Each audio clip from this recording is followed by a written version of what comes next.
Hi guys, I'm just going to give a few minutes, still kind of setting things up.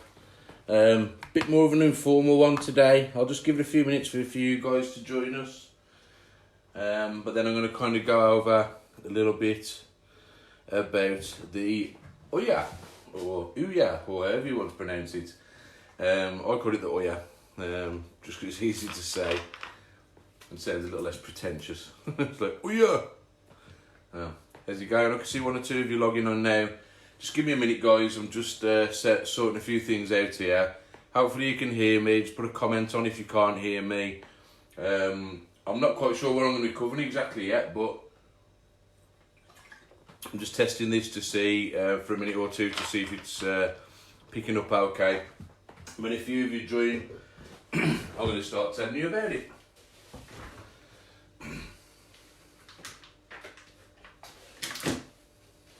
Just sorting out things for tea.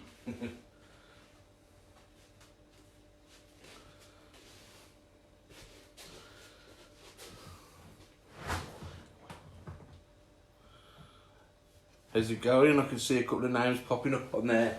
Just giving it a minute or two, guys, and then I'll be right with you. Just setting everything up. You know how it goes. And I'll be right with you.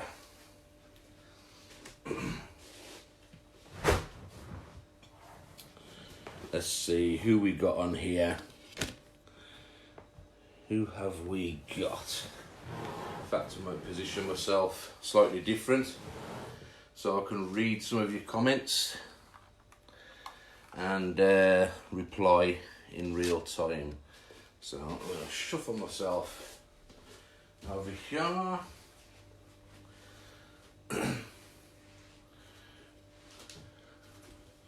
And I'm going to perch just behind.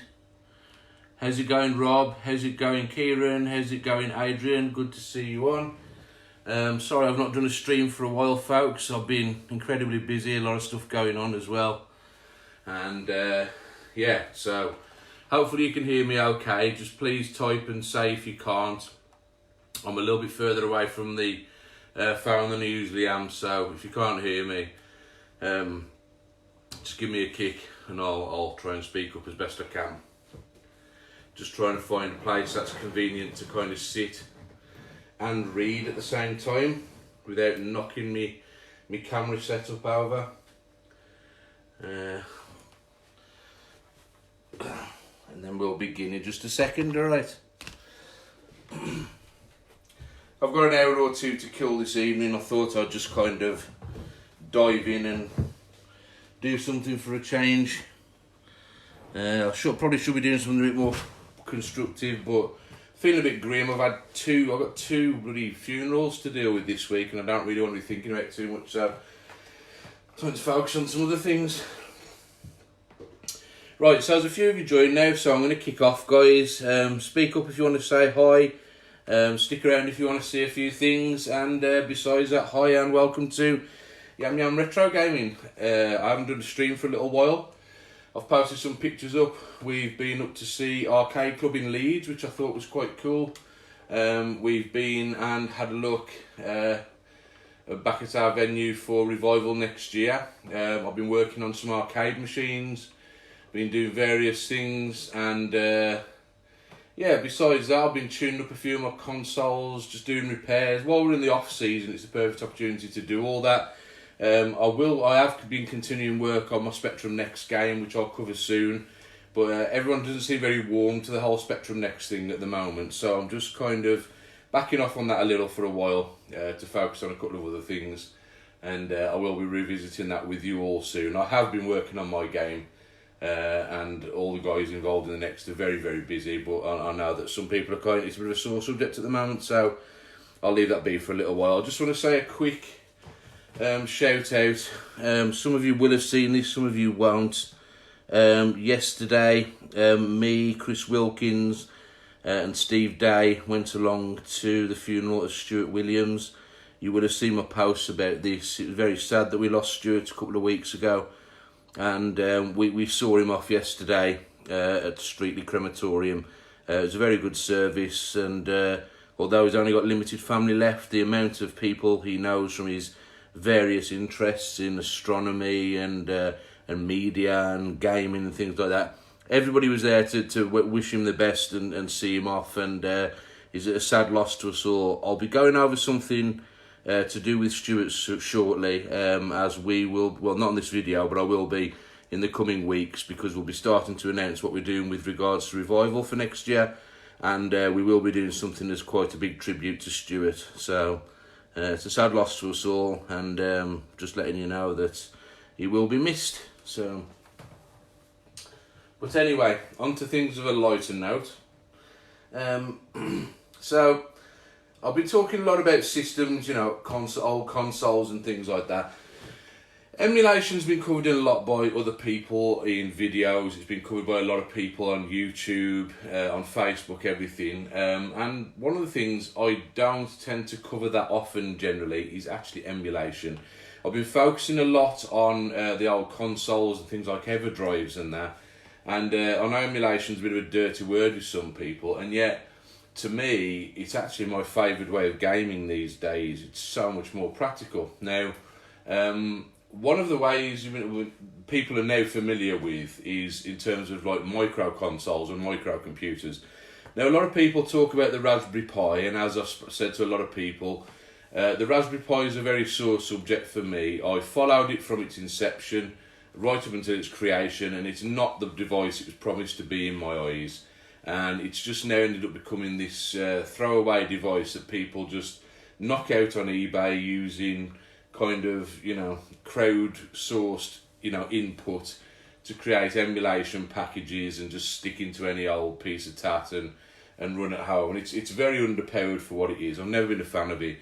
Now, I've been experimenting for many years, going back to about 2004, I think was the first time I looked at it. And at that time, I started to look at the concept of cramming emulation devices to things as small as possible. Now, I've built, by the way, the reason I'm not on camera is because I'm half naked and I've just come out the shower, and nobody wants to see that. So that's why I'm not appearing on camera, but there'll be more to see very shortly, but hopefully you're listening to what I'm saying. But yeah, I used to dabble in emulation on handheld devices. I bought some open source handheld devices like the Pandora. Before that, there was the Dingu A330. There's the GP2X, the GP2X Whiz, the Game Park devices, and you know, they were all emulation based, but a little bit underpowered. And then, of course, when the arrival of smartphones and things came, we started to get more competent systems on a chip. And at the time, around 2007, 2008, you started to appear these little micro PCs. Are about as big as a USB pen, something like that. And they're basically just an Android device on a stick. And I started to practice with those. You could plug them straight into your TV. And they were still quite underpowered then, but the emulation potential was really high. And this is way before that Raspberry Pi bullshit. I mean, I was still cramming x86 PCs into tiny things. If anyone's ever seen the microcades that I used to build, the microcades contain a full x86 Windows-based PC. Long before anyone was doing this, you know, shoehorning a Pi into something, some kind of device. So I've always been fascinated by the concept of micro consoles and of emulation in a kind of portable and accessible form. But obviously playing on your phone, touchscreens and that all sucks. So when it came to 2012 and I heard about the OUYA, I mean, this is before we started Revival, it was an exciting concept to me. For anyone who didn't know, it was at the time, I think it was the most successful crowd-funded computer-based projects that had kind of come about. And I think it raised something ridiculous. I think it was 9 million or something like that it raised.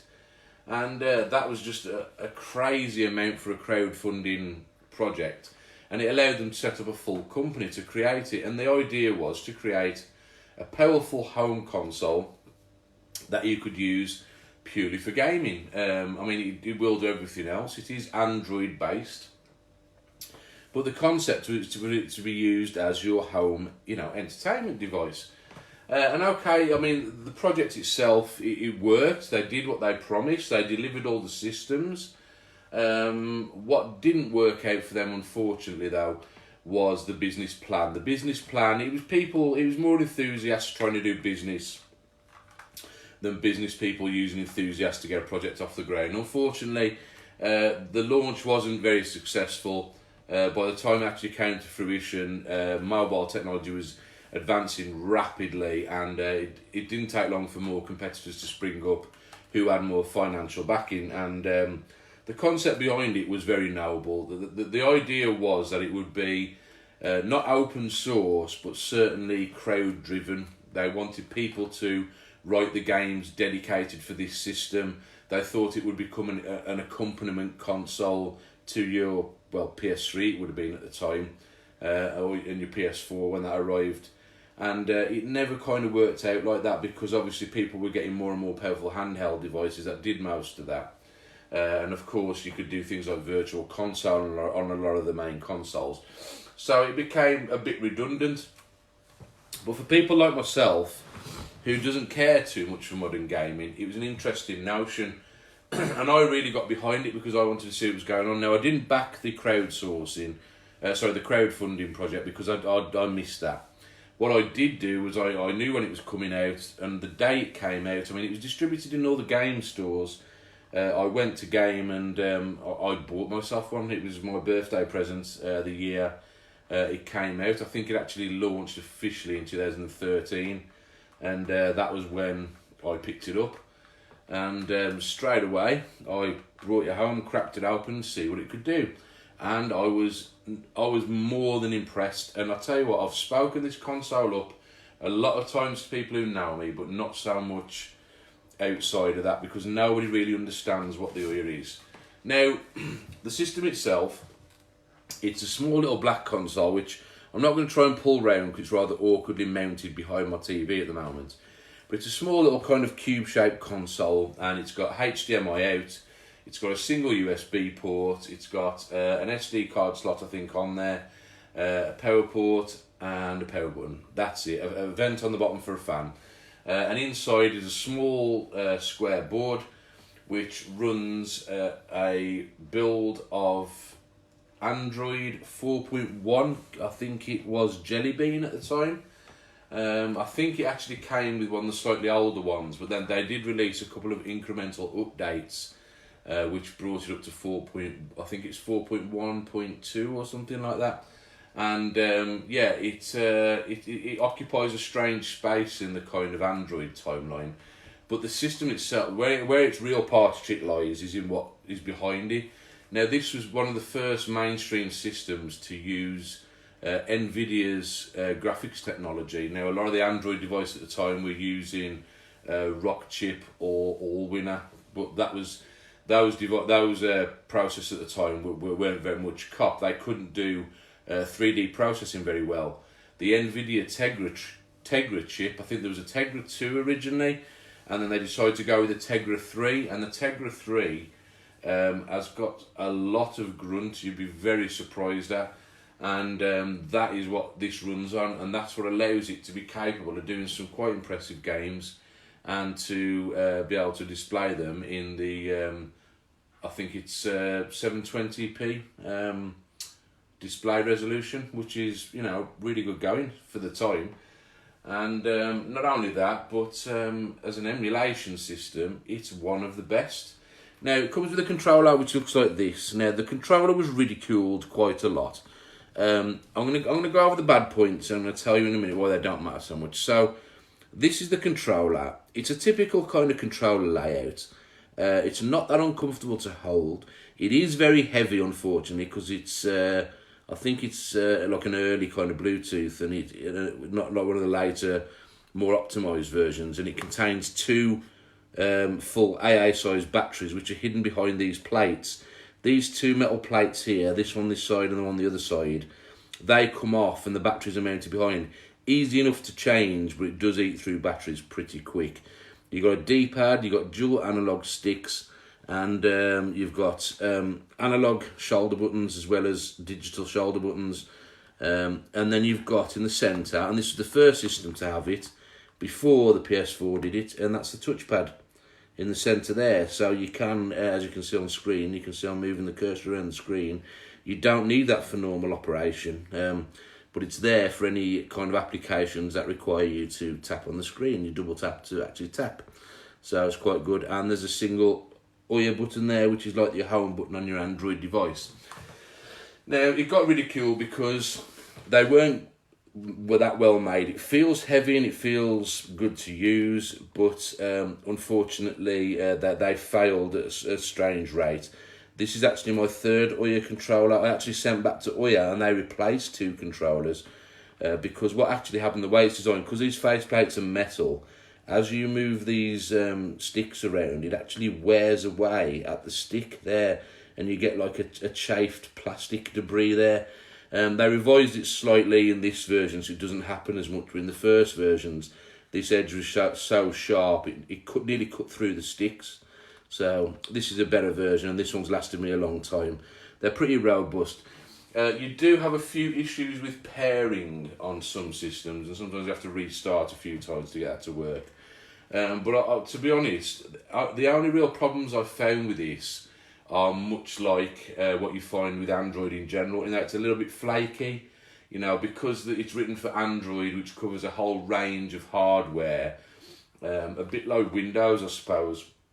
You've got drivers which are designed to make it generally work, but then, you know, depending on the hardware it actually ends up on, it might not work fully as intended, or you might get the occasional glitch or something like that.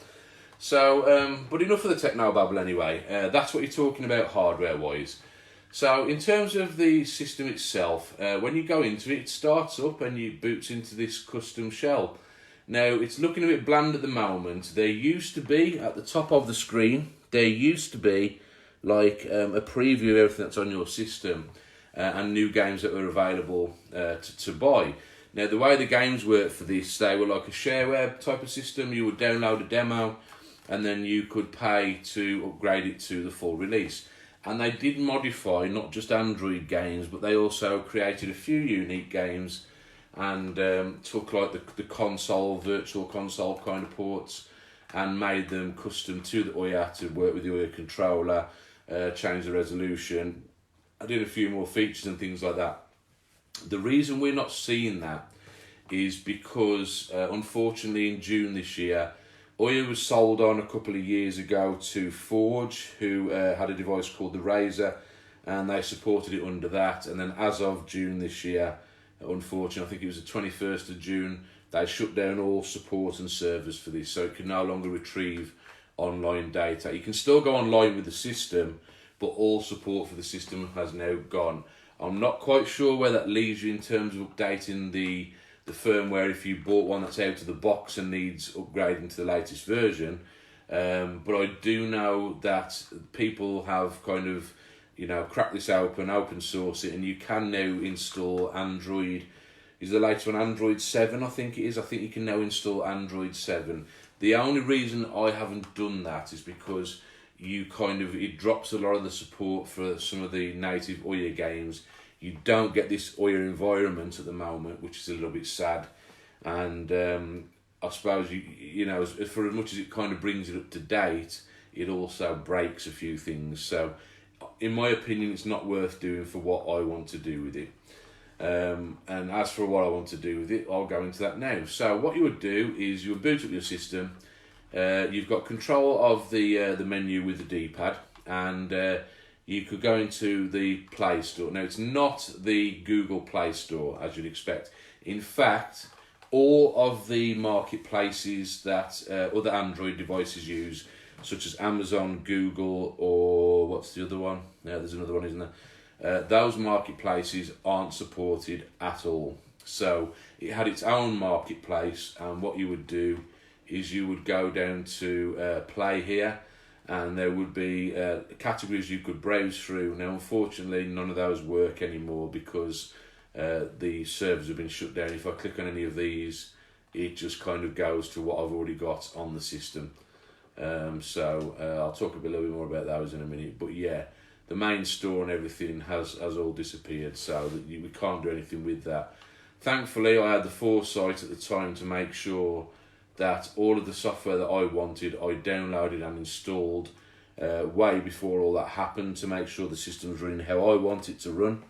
And yeah, so it's a fully capable, fully installed system. So in terms of what I have got installed, and these are talking stock OUYA applications now. We've got a file browser, of course, which I've downloaded and installed, and that just works like a standard kind of Windows file browser. And then we've got a whole host of emulators. Now these are the .mu series of emulators. However, they were modified for the OUYA.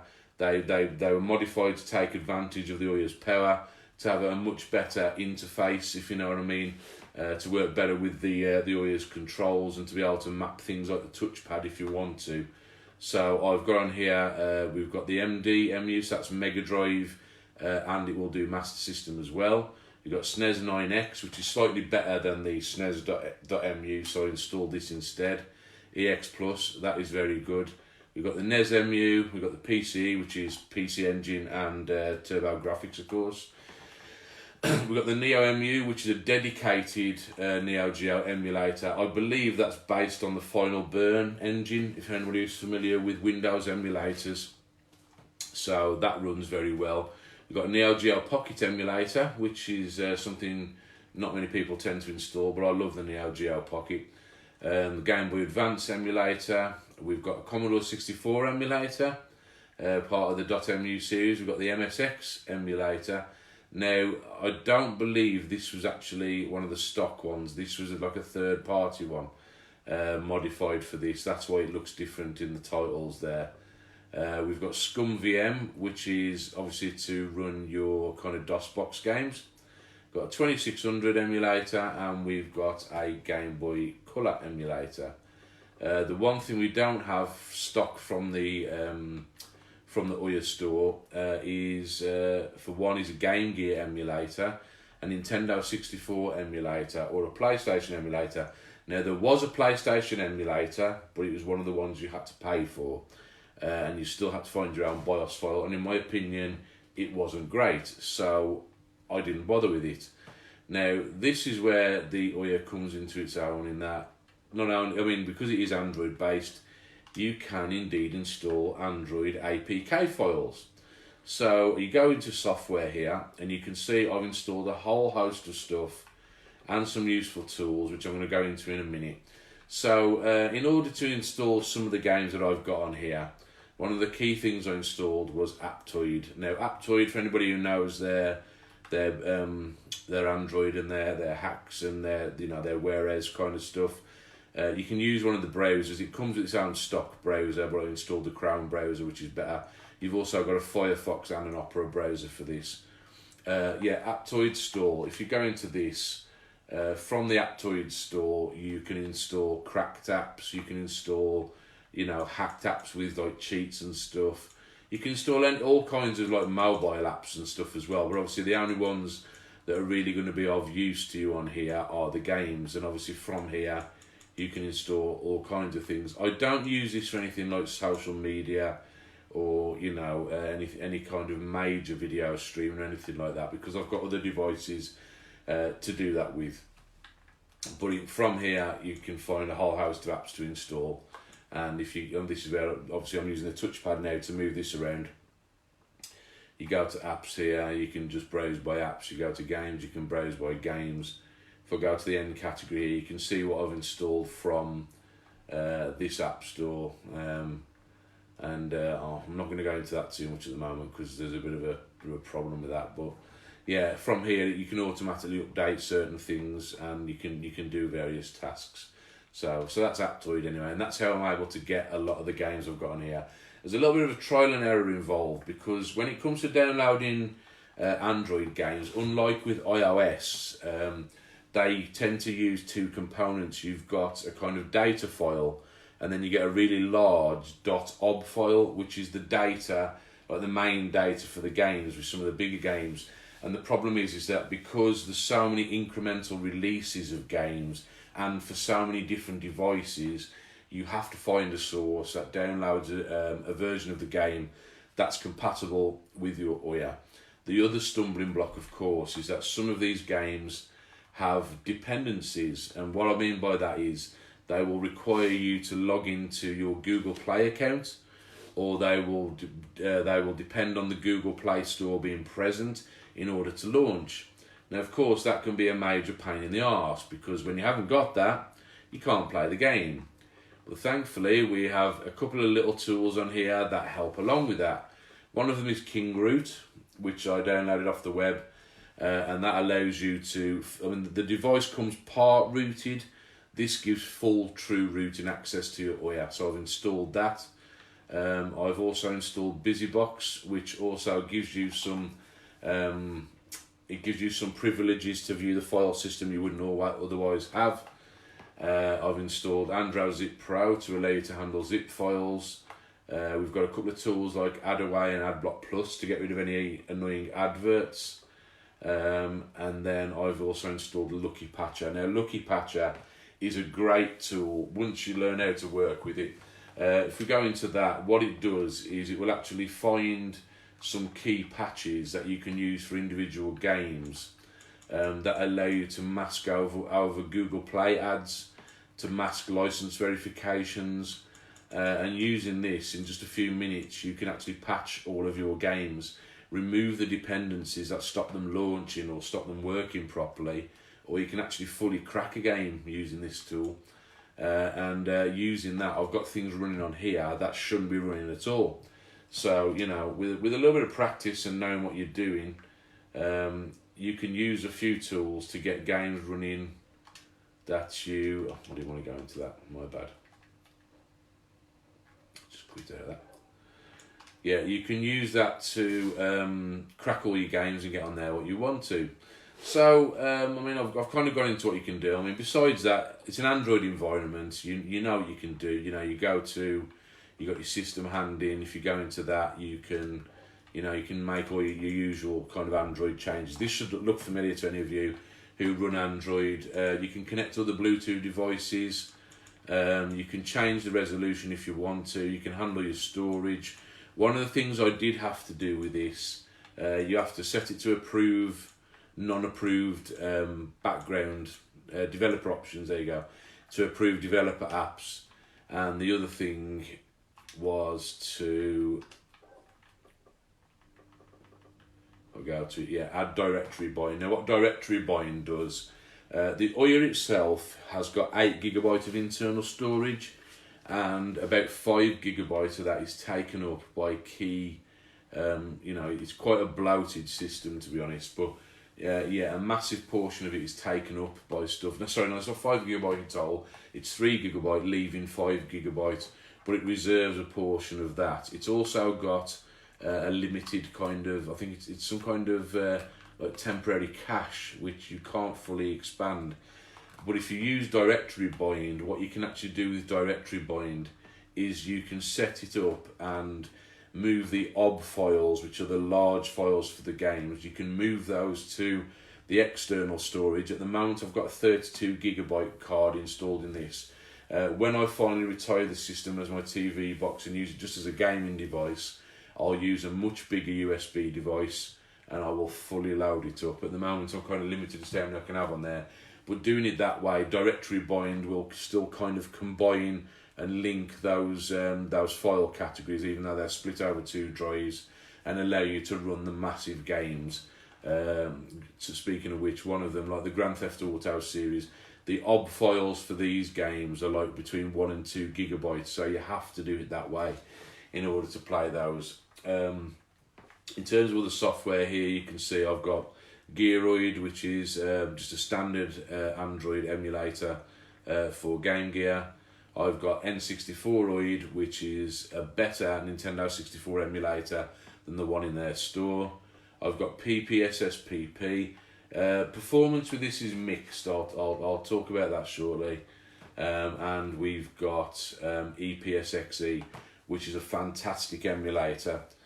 Generally, even for Windows, for every other device, and once you crack it and put it on here, it's the best PlayStation emulator for the OUYA. So we're going to jump back to the main screen for a minute, and I'm going to talk about some of the games that we've got on here. So Right, in terms of actual games, I haven't actually installed very many games. In fact, there's only 2 proper OUYA games on here.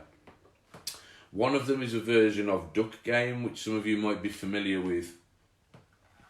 This game was I think it was released for various systems, and it's one of these retro-styled modern games, and it's like a kind of, it's like a micro version of Smash Brothers with weapons and ducks. This is like the demo version of it, but it's a pretty cool multiplayer piss about when you've got a few friends round. I can turn it down a touch, sorry about that. But this version was optimised for the OUYA, and obviously you can see it's in the full screen size and everything.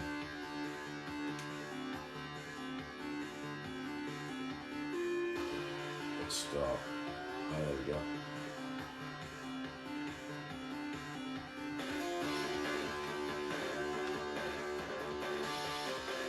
So looks like the only option we have is multiplayer. There we go, but I've only got the 1 controller installed, so I can't even get into a game at the moment.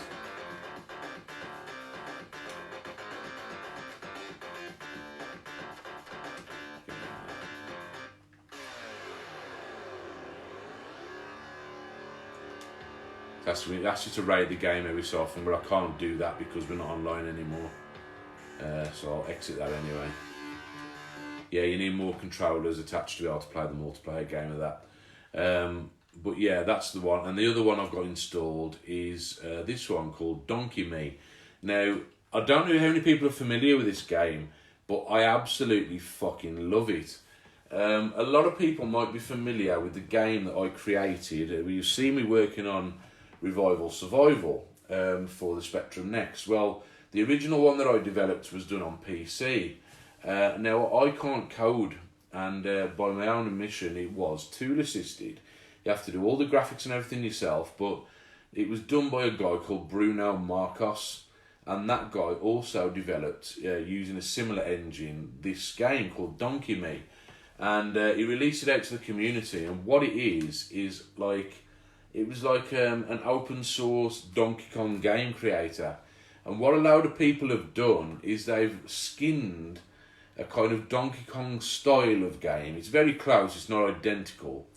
And they've skinned it with various kind of classic cult themes to make a load of different Donkey Kong games, and this is a laugh to play. And you can play this fully with a controller, so it's quite cool. So I'll turn the volume back up. You can see the various skins you've got on offer. So we've got Raiders of the Lost Ark, we've got Alien, we've got Star Wars, Big Trouble in Little China, First Blood,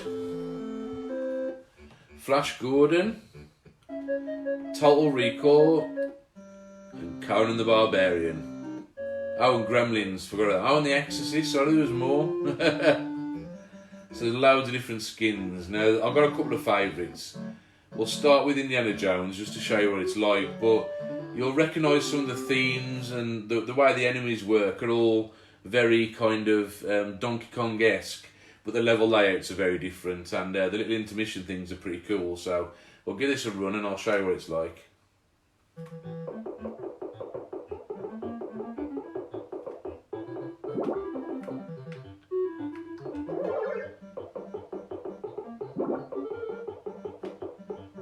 So you see, instead of picking up the hammer, he picks up a whip, which is a bit strange the way he's swinging it, but there we go. I'll see if we can make it to the top and at least show you the intermission anyway. But considering you've got like an 8-way joystick, this actually controls very well with that, so... Oh, I'm getting my ass kicked. I'm usually pretty good at this. I think it's because I'm commentating as well as playing. I'm never very good at playing when I'm like that. Not that I'm blaming you guys, of course. Let's see if we can stay alive long enough. I'll avoid the one that he throws. There we go.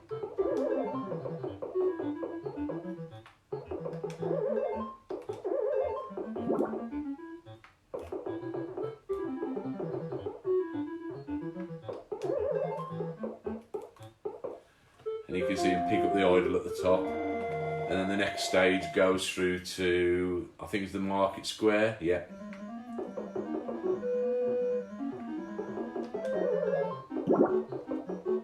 You can see we've got the guards chasing us. The basket's falling that she was trapped in.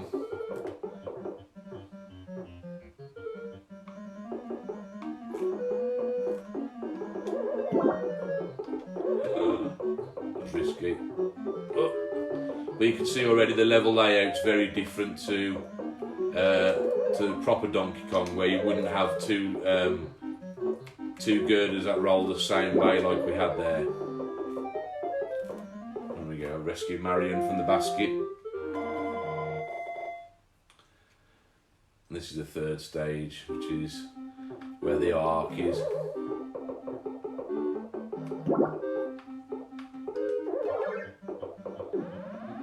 We've got the Nazi guards next to the ghosts coming out of the ark.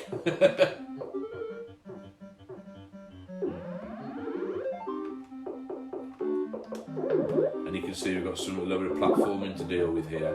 So we've got gaps in the structure.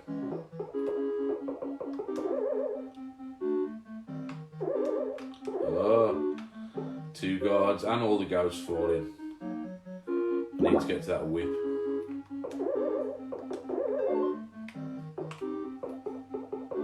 Oh, I'm determined to do it now. I've got you on.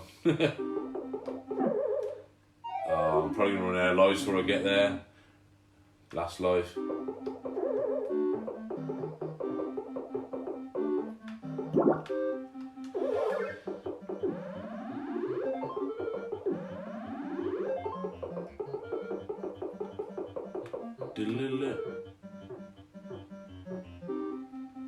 Oh, my mistake. But anyway. So quite quirky, and if I hop back to the title screen, there we go, I can switch to the different ones. We'll go Star Wars, everyone knows Star Wars.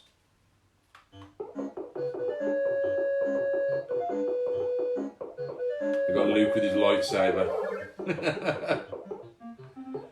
You can see there the sand people crawling around.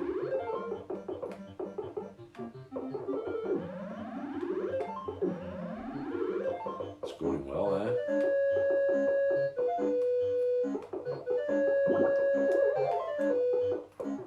Well, it's close.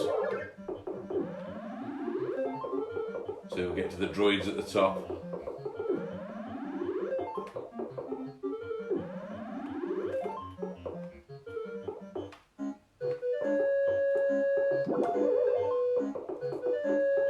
Go.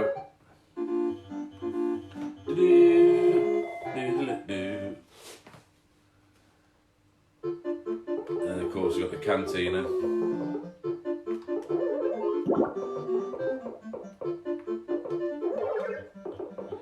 And quite why I'm hitting them with my gun, I'm not sure, but I'll forgive it. See, Super Star Wars, got nothing on this.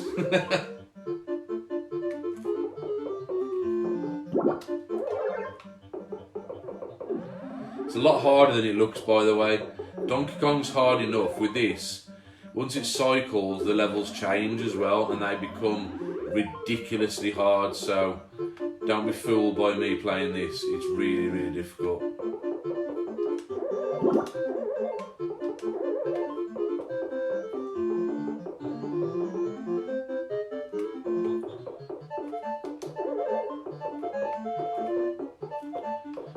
Problem is with the way those stormtroopers spawn at the sides of the screen, makes it really hard. Right, I've got 4 lives, let's see if I can at least complete one cycle.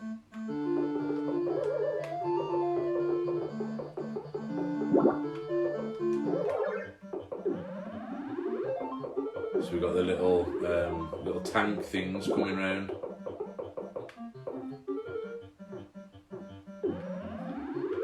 As well as the stormtroopers to deal with. Still collect fruit though, that they didn't change the graphics for those.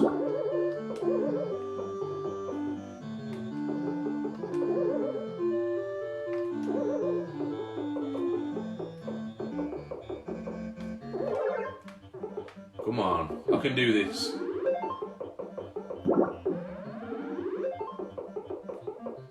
You can go away.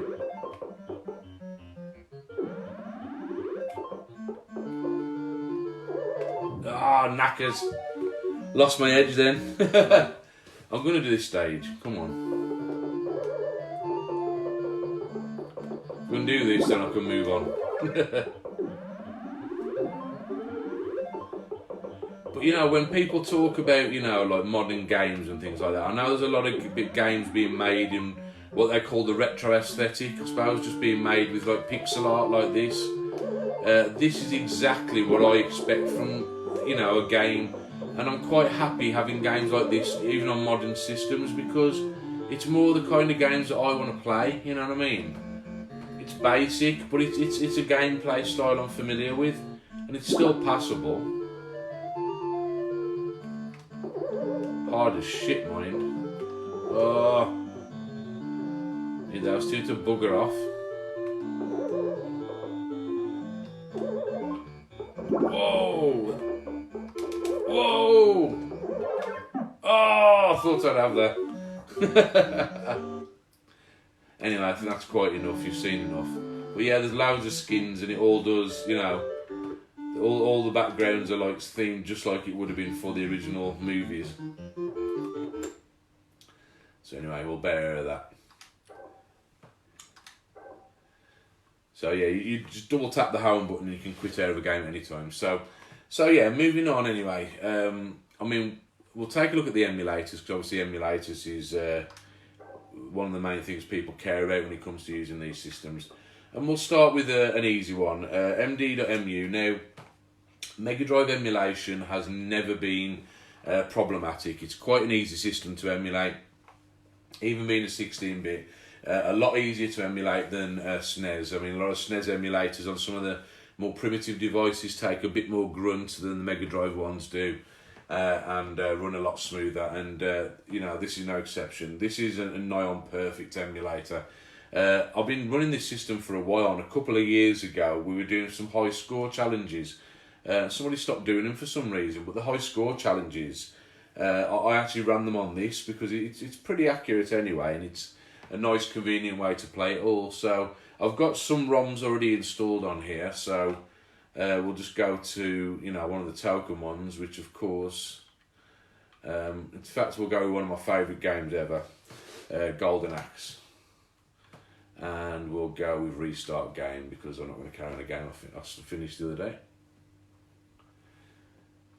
And it's as faithful as it can be, you know, there's no screen tearing, there's no slowdown, there's no frame skip. You can stretch it to full screen, but obviously I've got the 4:3 aspect. Turn it down a touch, sorry guys. You know, the music's accurate.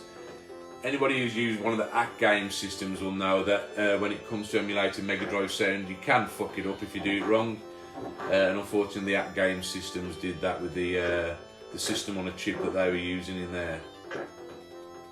So, but yeah, this game works just fine. So I'll have a quick, remember the controls. I have mapped most of the controls for these, but some of them I might need to quickly map them. And we'll go with my favourite character.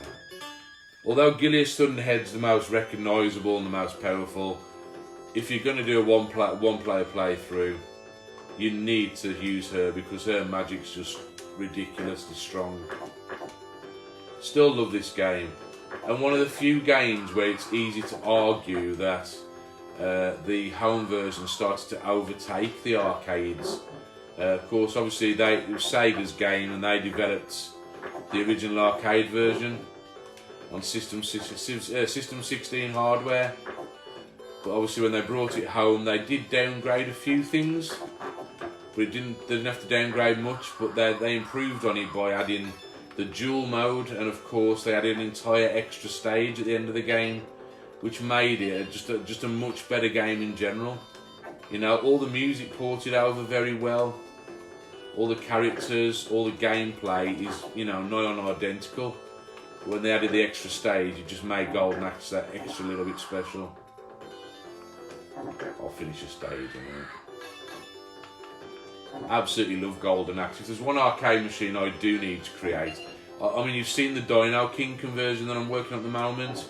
That was very nearly going to be a Golden Axe cabinet, but I thought I wanted to do something a bit different, so I think I will save Golden Axe for when I pick up another 2-player arcade machine that will more suit it. And of course I'm working on the 4-player Golden Axe Revenge of Death Adder cabinet as well, but I need a monitor repair on that before I can continue with that. Gotta love those effects.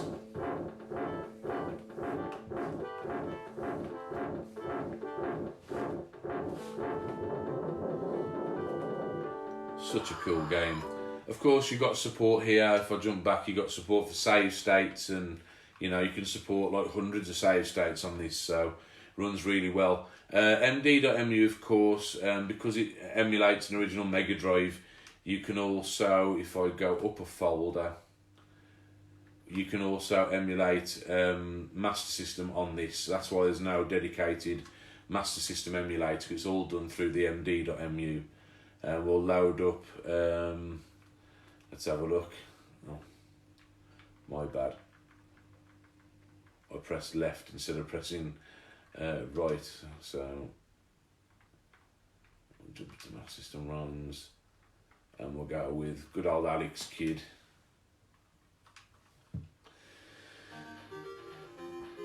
And of course it's the 60Hz version it's emulating.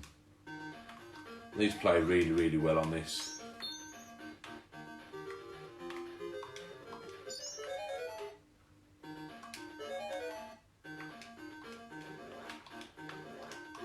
So easy to blast through this game when you've got the amulet. When you haven't got the amulet, some of the stages are impossible. So that makes that a lot easier. Don't collect that. For anybody who doesn't know, I only ever collect every other question mark block, because every other question mark block, after you've collected a good power up, will be the little Grim Reaper, so you don't want to be doing that.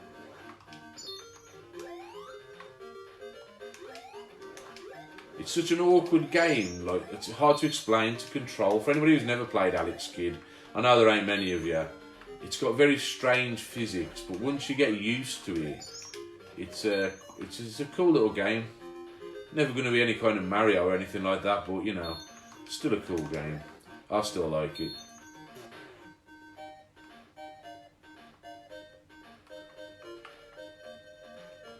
Yeah, that's enough of that anyway. There's only so much Master System I can stomach. I'll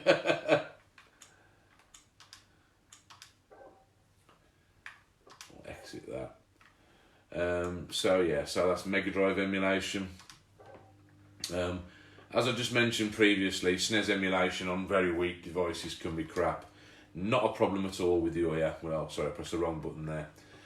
Ordinarily, what you would do is you would press this controller's equivalent of your X button, and what it would do is it would call it like a preview screen, and from that you could set it as a favourite, or you could uninstall it. But it used to pull data and preview videos from the server. Because the server's now down, it can't do that, so you have to press the equivalent of the square button, and that launches it straight up instead. And of course there's no problems here. If I just go to the right category, and we'll call up obviously something with a custom chip, just to show you it's all running nice. Where am I going? In the wrong category, that's why. Need to go to USB drive, there we go. And there's ROMs. And we'll call up one of my all-time favourite games. I still never think it's actually been topped. I know they improved the graphics with the sequels, but I don't think this one was ever topped. Really did enjoy Star Fox 2, by the way, but I absolutely love Star Fox. I'll confess, when it first came out and I first saw it in the store, I wasn't impressed because the way it letterboxed it. Polygonal graphics were new to me at the time, but the cinematics, the music, the gameplay, the original Star Fox is superb, and so much darker, I think, than any of the sequels that came after it. I used to have the opening, the Corneria theme as my ringtone because it's just such a cool theme.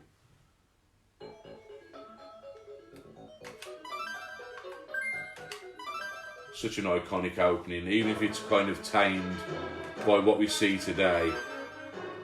Such an awesome opening. Good use of the Mode 7 as well as the obviously the polygonal graphics using the Super FX chip. Good luck. And the SNES doing. I'm going to shit on all you Sega fans there. I'm sorry, but the SNES had so much more capable sound capabilities than the Mega Drive. Speech is top end.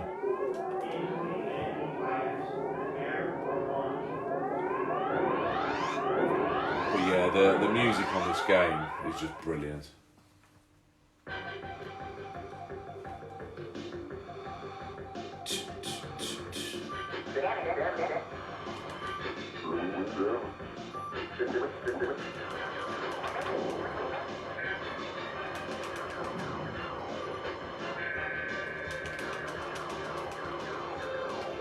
Die, bitch.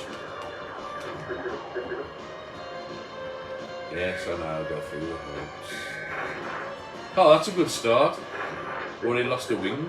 I'm only doing it so I can get my double shot.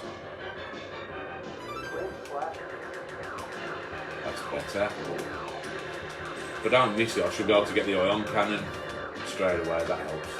That'll do. Get some energy back. I've got to warn you now, I could end up all night on this game because I fucking love it. Completed it a million times, but it just never gets a hold, man. Loads of secrets as well. I'll stop complaining. Why are we complaining when I save your ass? People say this looks primitive today. It's like, it does, but when you actually play it, the speed is right up there still. And of course the iconic do a barrel roll.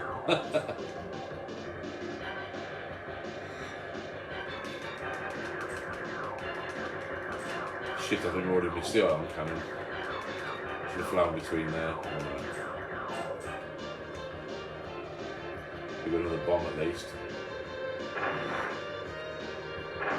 God damn it, my game's off, man.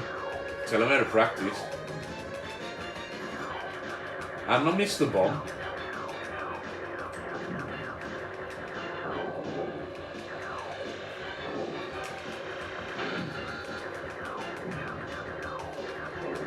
Shouldn't matter that I've taken a pounding. You don't generally take a hit on the boss on this stage, so.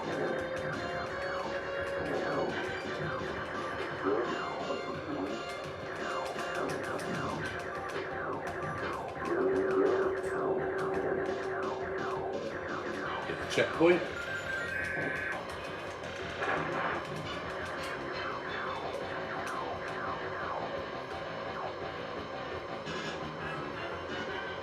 Boss time.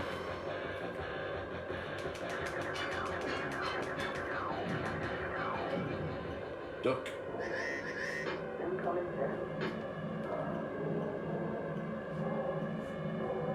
And like I say, a lot of people complain about this control pad. I'm having no problems whatsoever with it. You know, the stick handles well, the D-pad responsive. You do get some issues with the lag occasionally, but that's more to do with interference in your house than it is to do with the controller itself, to be honest. At least so I've found anyway.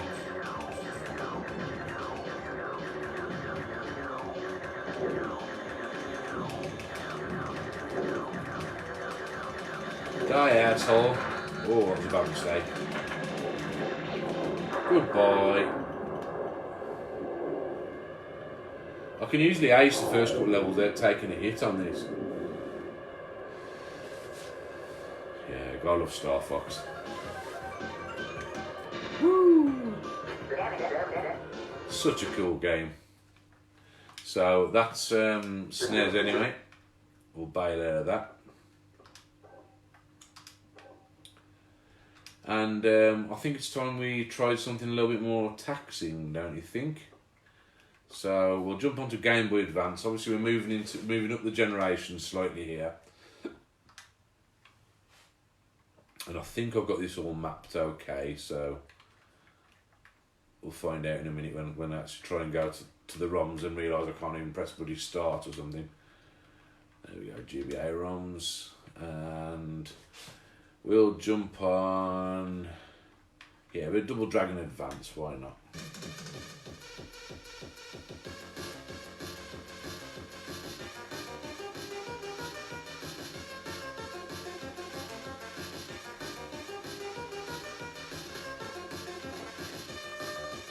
Yeah, I've got fast forward programmed into one of the shoulder buttons, that's why it was jumping then. It shows I've at least mapped it somewhere.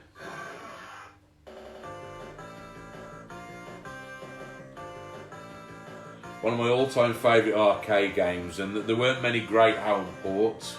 The Mega Drive one was good, but I do quite enjoy this. PC Engine port to Double Dragon 2 was very good as well. One player Dragon game, one player Double Dragon game. I'm not quite sure the difference, but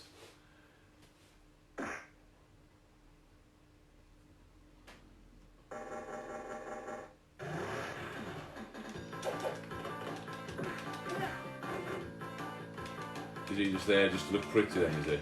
Kick his ass in or whatever. Die, bitch. It's quite strange how they updated the graphics to give him brown hair and blonde hair. They didn't upgrade any of the enemies, but you can run, which is quite cool on this. Got a few extra moves. And as you can see, that emulates perfectly as well, so that's all I really wanted to show you on that. But yeah, so yeah, we're moving to something a lot more taxing now. We'll dive on to N64, which of course is very tasking for a lot of systems. PlayStation 1 N64 are where, you know, the weaknesses of a system will really start to show, and we should show, assuming I've set all the options correctly, that this is just doing it just perfectly, basically, if I've set it up right. I need to go up a folder, and again, you can tell I haven't actually been on these since I've reinstalled it. What it is, I've changed a lot of things around. I've uninstalled some applications, and I've reinstalled some applications because I've been doing various things. But now it's getting to the end of its lifespan for home use. I have started to set it back up as a gaming device, so I've reinstalled some of these. Even though I'd used them a million times before, I've reinstalled them. Worth mentioning that I'm actually on my second OUYA at this point. I had one for me and I had one for my brother. But what it is, the first one I had, there were a few apps I was using, and one of the applications that's on here is actually an overclock application. Now, so I should have showed you this before I did all this. There were a few versions of the overclock app, and they were intended just for the OUYA. Now, the original overclock app I installed on my first one, they found out it was too powerful. It literally doubled the clock speed, and unfortunately, I nearly fried my first one, and some of the functions on it actually stopped working.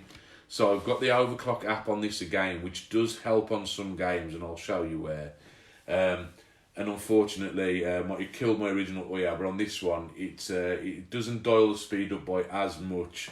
It overclocks the GPU and it overclocks the CPU by so much, but not as much as it originally did. So it's not as powerful, but at least this one isn't going to cook itself like my last one did. So, but yeah, it does help with performance on certain emulators and stuff.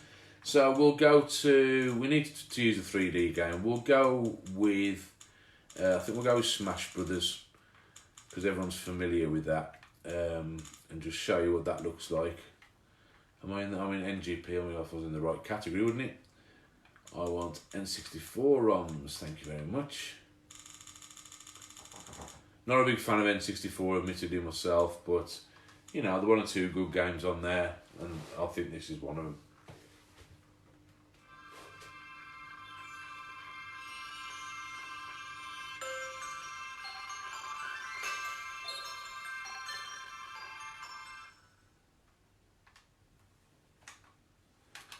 Have I got it mapped okay? Yes.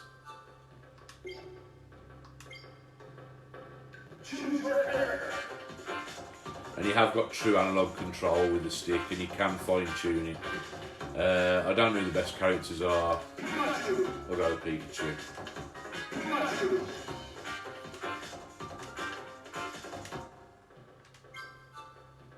We'll attempt it. If I've mapped the start button. There we go. You have actually got L3 and R3. I'd mapped start as like R3. I didn't realise. And you can see the emulation on this is just fine.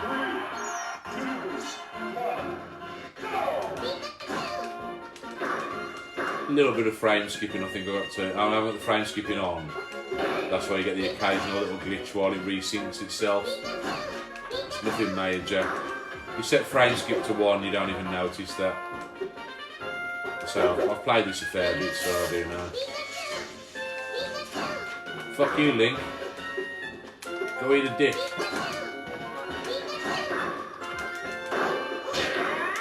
I want the lightsaber.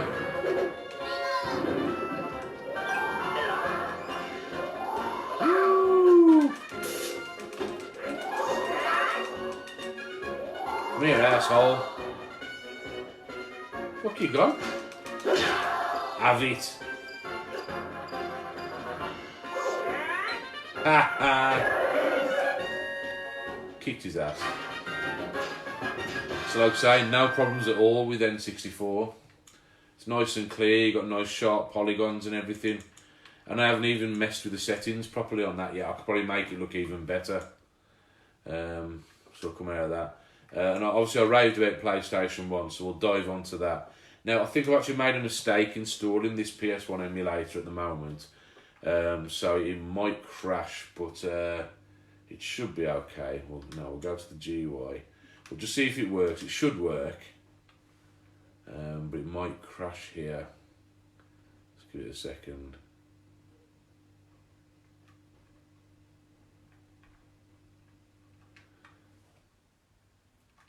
Yeah, I've made it. I've bloody hell, more than made it. Oh, there we go. It was just. I don't know why, but it's having a hard time reading the category. So doesn't matter anyway. We're on. So let's load up a bit of good old Resident Evil.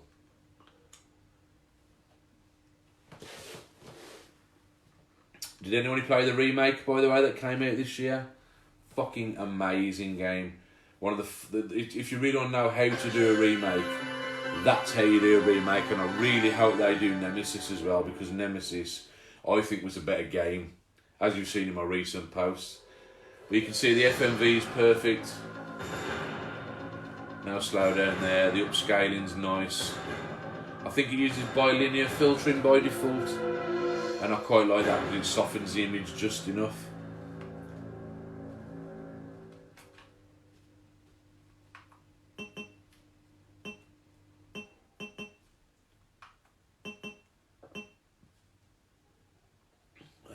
Original game. Resident Evil 2. Like I say, it's doing PS1 without any problems. I'm not quite sure what the lag is at the start. I don't know what that was all about when it first loaded the emulator. I need to work out what was going on there. But I only reinstalled it the other day. So an incident occurred in the outskirts of an American suburb called Raccoon City. Yeah, let's skip down. Cut to the good stuff. Such an awesome intro. I don't care how dated people say it looks. I think it's fucking brilliant. Even now, it sets the atmosphere for the game just perfectly.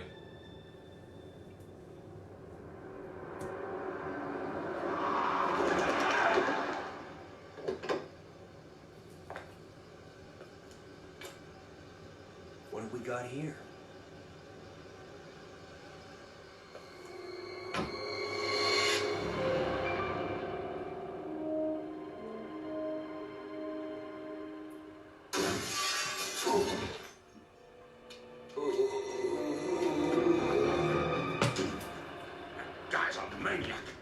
Why'd he buy me?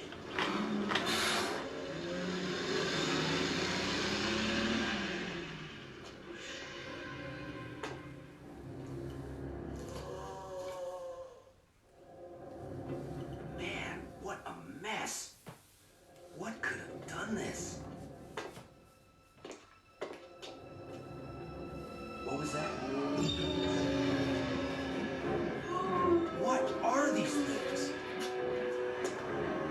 Right, that's far enough. Don't move. Don't move. No!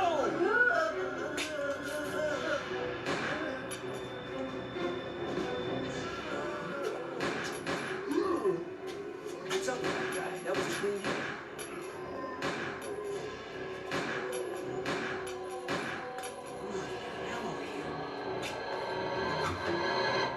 Oh, wait! Don't shoot! Get down!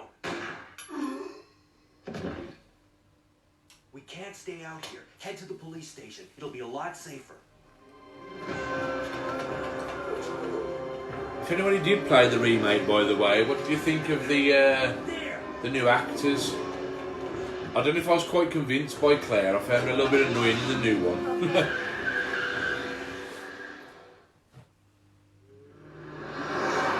She seems a bit more grown up in this one. I arrived in town, and the whole place went Great. insane. Radio's out.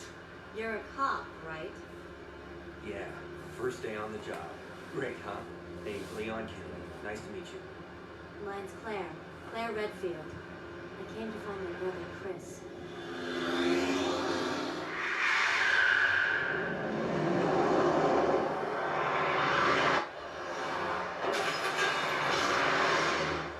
Hey, could you open the glove box?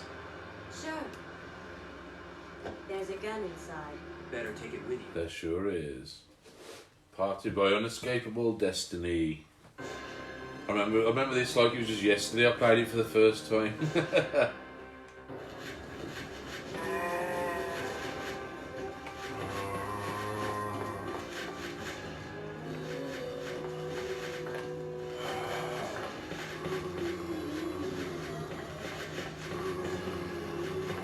Piss off.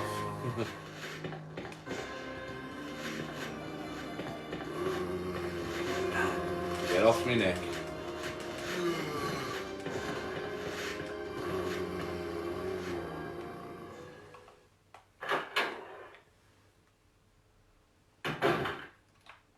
Freeze!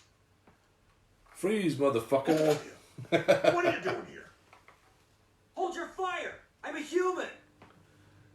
Only barely.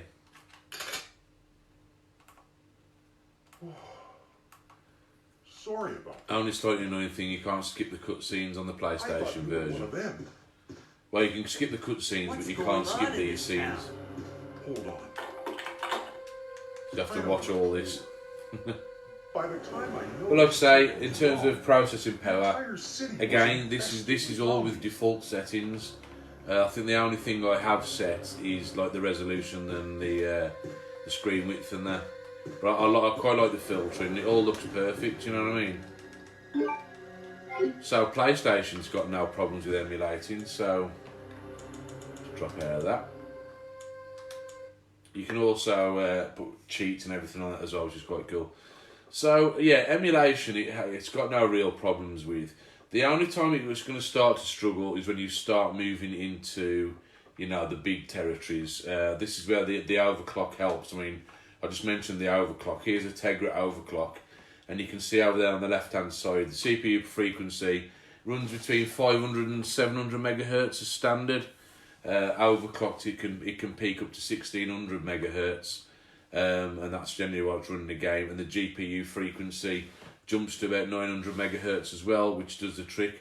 You can also resize the screen if you want to. I wouldn't recommend it at all, though, to be quite honest. The default resolution is perfect for mouse games. Otherwise, you end up with like a letterboxing effect.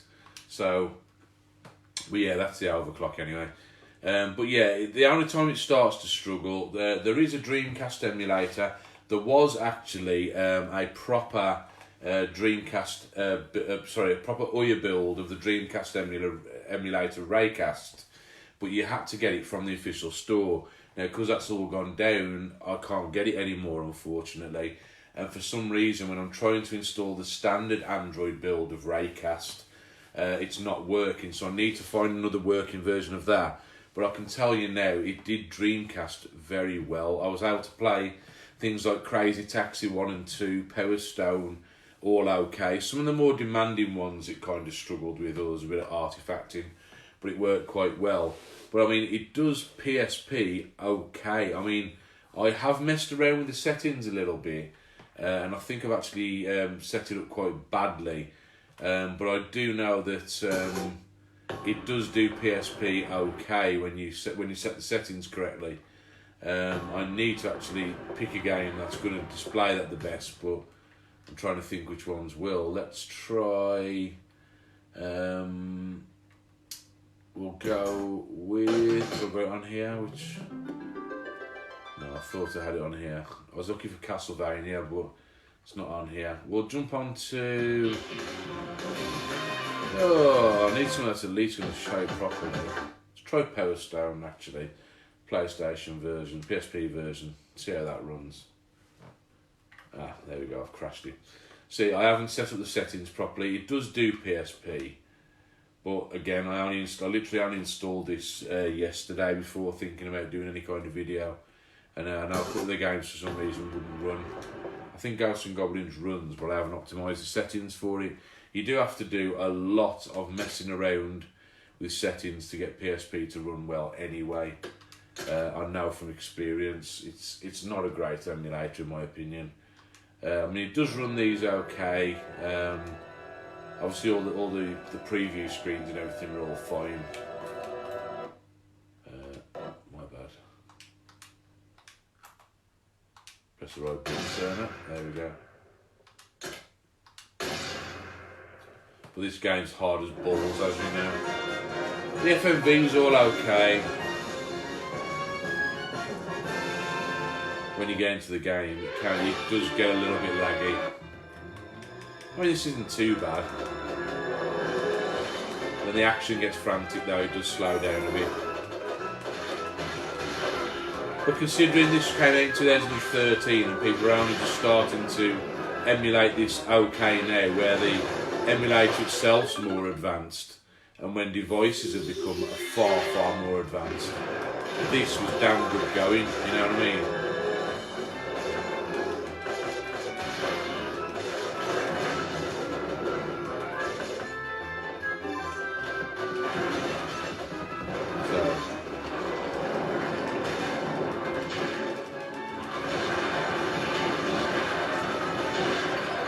That's PSP anyway. I mean, it runs okay, but to be honest, I'm not that big a fan of PSP games in general. When I had my PSP, I'll be honest, I cracked it just to do exactly what I'm doing here, which is playing emulators, so no different really.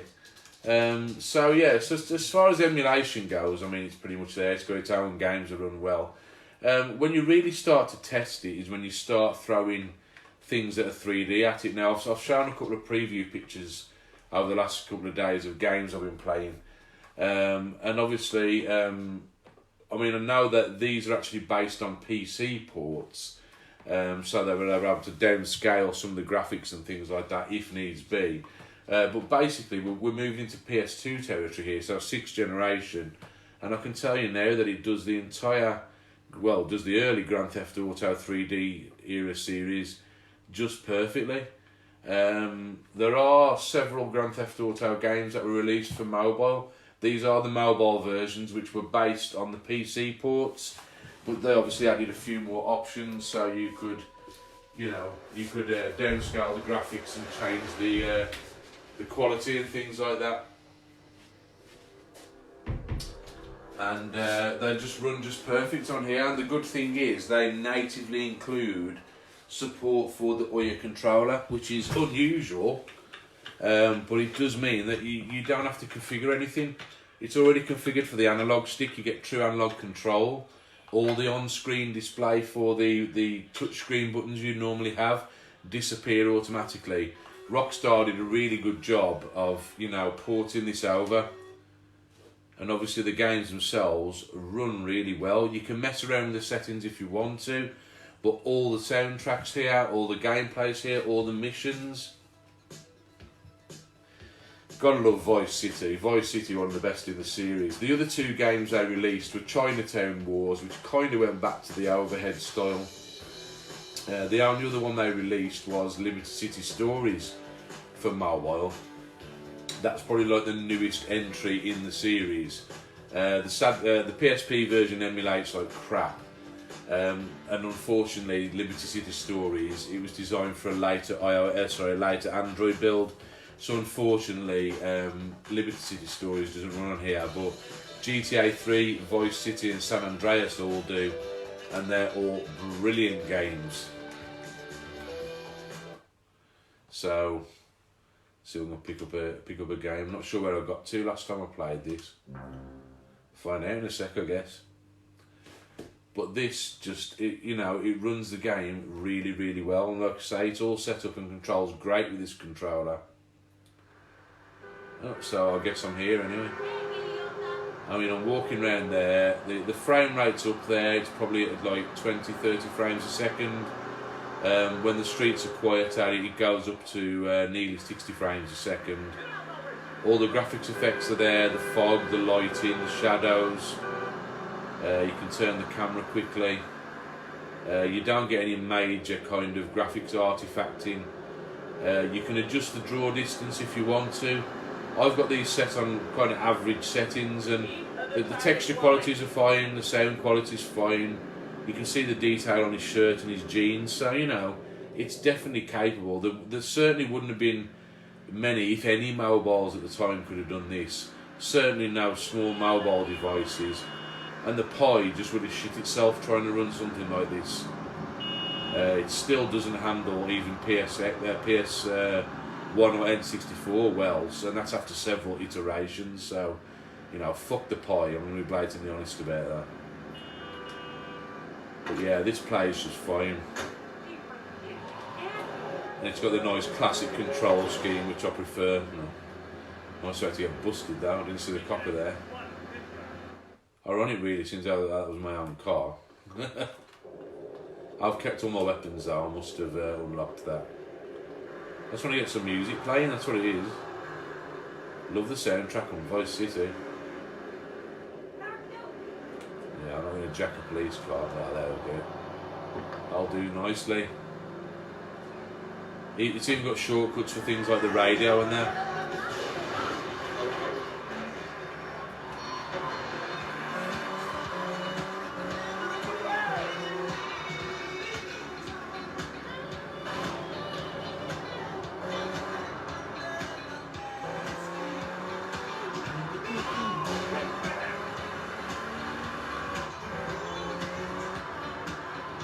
Like I say, it's running this perfectly, it's drawing up quite well.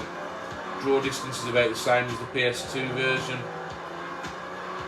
You can turn it up and you still get away with a decent high frame rate on this as well. I've played this all the way through several times now. It's flawless, it really is. And I say you can install cheats and stuff on this if you want to. Because you've got a USB port, so if you plug a keyboard in, you can actually use any of the PC cheats on the mobile version, so something to bear in mind. Great game. And like I say, even though they got more and more advanced as time went on, San Andreas, a much bigger and much more detailed game. San Andreas runs just as well. I'll just quickly load that up to show you. I've been showing previews of me playing that anyway. And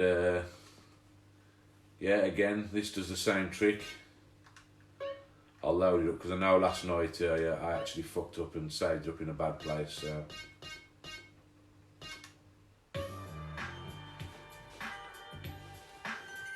I'm on the last mission. I've still got loads of side missions to do, of course, but when I try to play these back through now, I love replaying the Grand Theft Auto games. I like to do all the side missions before I complete the game. It's like completing the game is kind of my reward for having done all the side missions. And again, you've got 20-30 frames per second as standard. I've got the textures up quite high on this one. And yeah, it's in riot mode because I'm before the last stage, by the way. That's why there's flames coming from everything. But yeah, the detail and everything's up on here. And again, natively, they all support natively the joypad. And it can move at a fair old pace without any slowdown, so when you're doing like racing missions and that, you get the full experience. Oh! and when you get launched off your bike like that.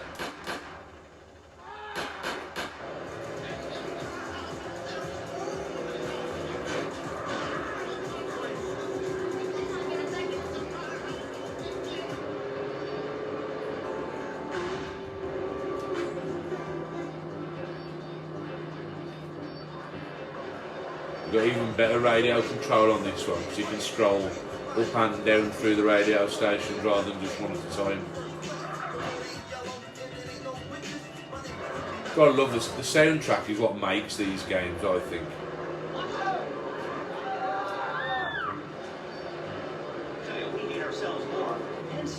Yeah, I'm on the last mission. I've got to send 10 penny off this bridge. For anybody who's played this game before and knows.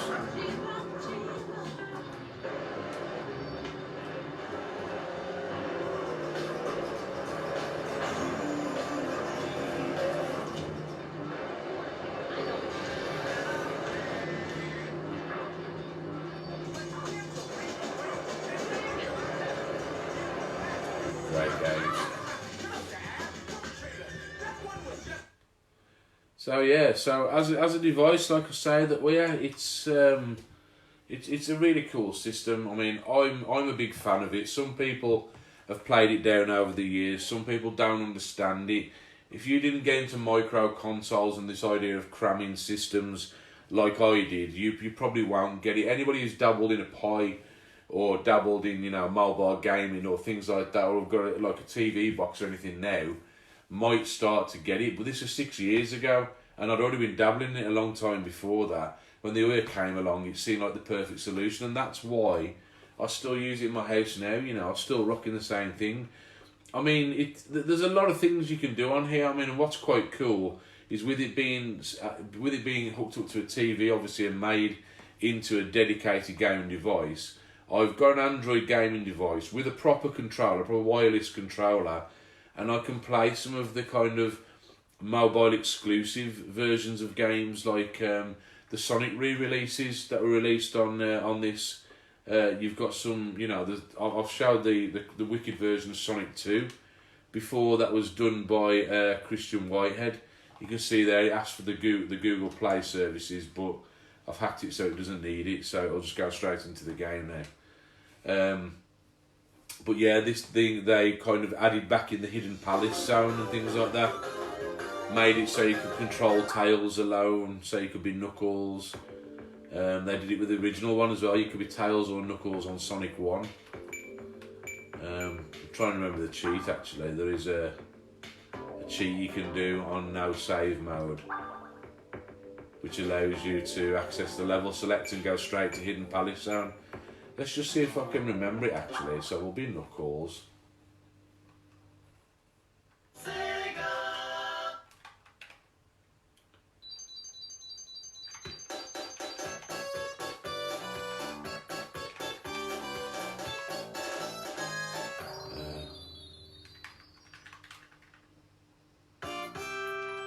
Trying to remember the code now.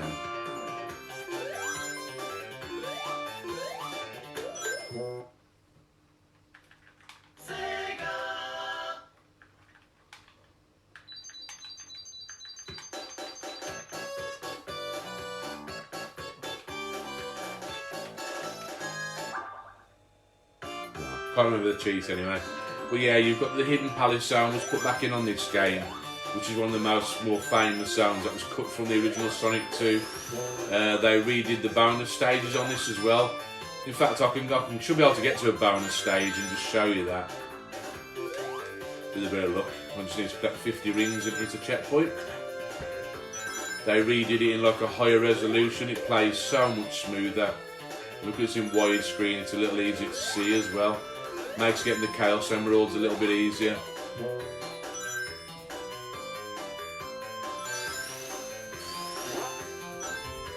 Here we go.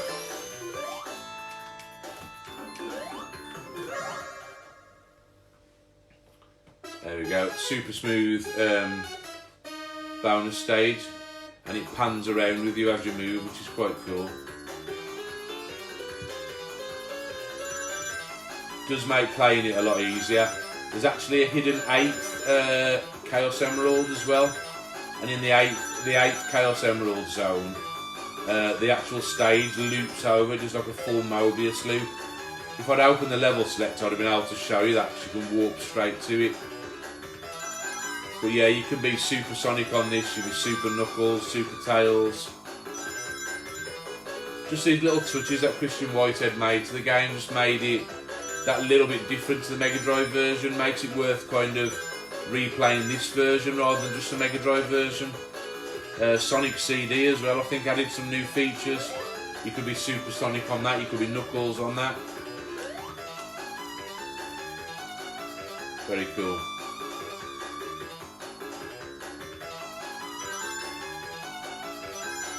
Just so much easier to play like this. You can follow what's going on, it doesn't jerk around all over the place. Oh.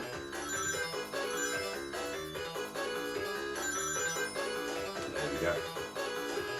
Do-do-do-do-do.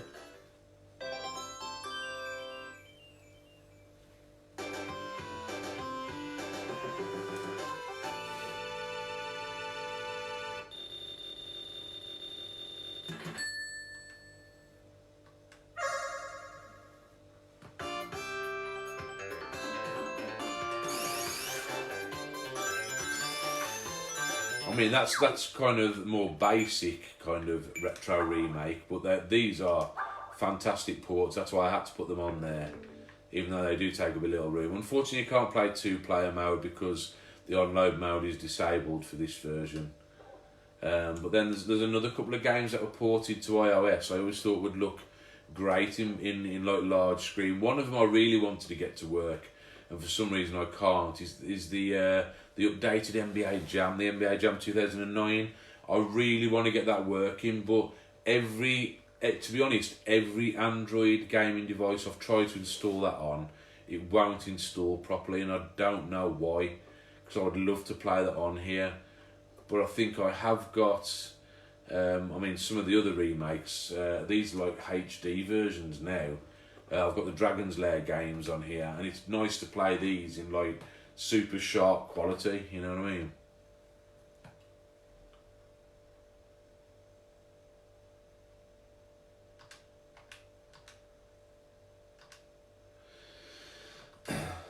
And of course you can play these with a controller. You can have the on-screen controls or not, it doesn't matter. But you know, it's much better than having touch controls, I think.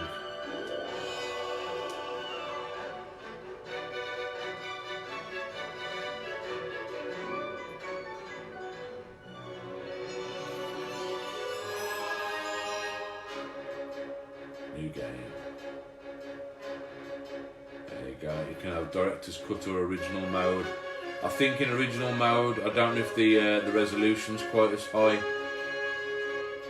For some reason it won't work in arcade cabinet mode. That's why it displays your score at the side. I don't know quite why that's the case, but yeah. Kidnapped. I'm definitely kidnapped them. Idiot. You better.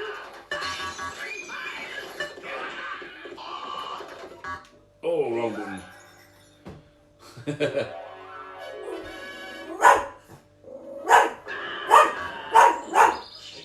Shut up. I'm definitely kidnapped them. Idiot. So we're going to at least get to the castle. You better.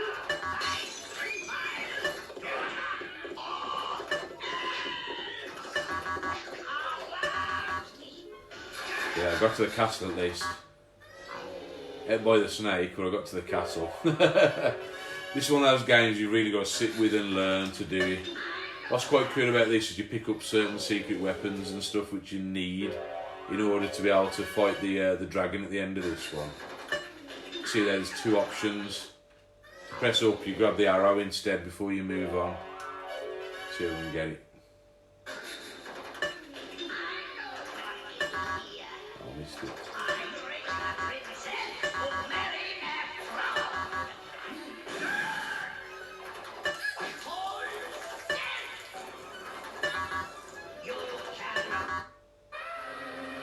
Too slow. But anyway, that's Dragon's Lair. So, you know, it's cool to be able to play those in big screen as well. It's not just kind of cinematic games. I mean, we're talking action games as well. I mean, I've already showed you Sonic. There's a few I need to reinstall. I used to have on here a couple of extra ones. I haven't, for some reason, I haven't got the original Dragon's Lair working at the moment, but I will get that working. But I have got Space Ace on here, and that looks amazing on here. I've also got Prince of Persia Classic, which is like it's like a remake of the original game with updated graphics and everything. And this should work.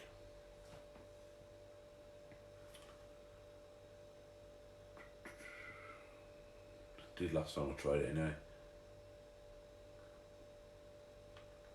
Emulator, no thanks. There we go. Yeah, so it does that verification, but that only works because I've installed a hack to make it work. But again, this works natively with the controller as well. You get nice little intro videos and everything, which I don't think you originally had with the original game.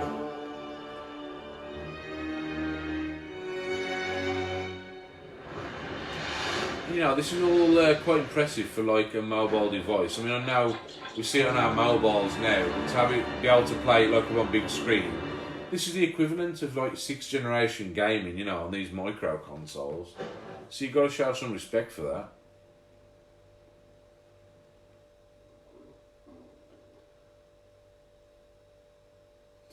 There's quite long loading times though, I've never been quite sure why. But yeah, I've only played a little bit of this. Some people have been more familiar with the original Prince of Persia than me, but when you've got nice animations and everything, it's just a lot nicer looking game, you know, than the original was. I think you double tap to run? Yeah, double tap to run fast.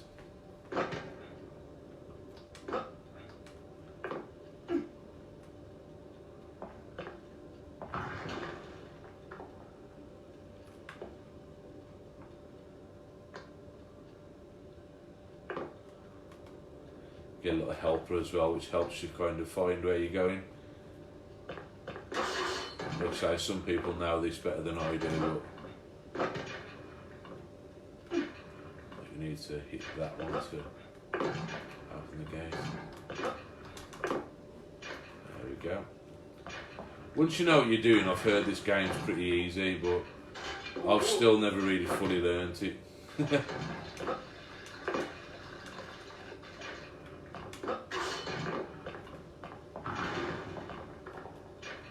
To lower yourself down there, else you'll break your bloody neck.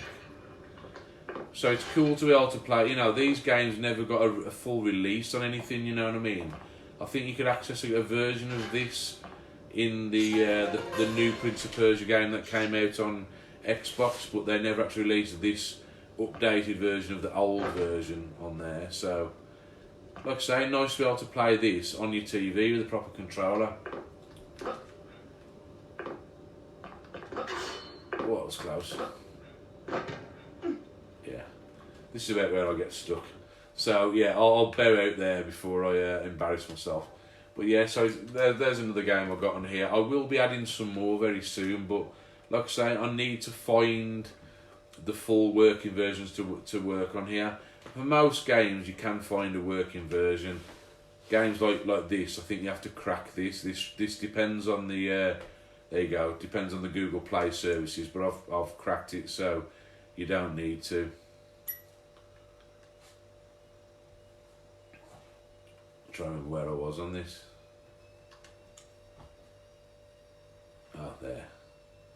And again, this is slightly updated as well. The graphics are sharpened out a bit.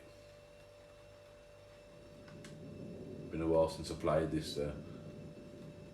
Again, some people who've played these games, that they've got them memorised and they know like.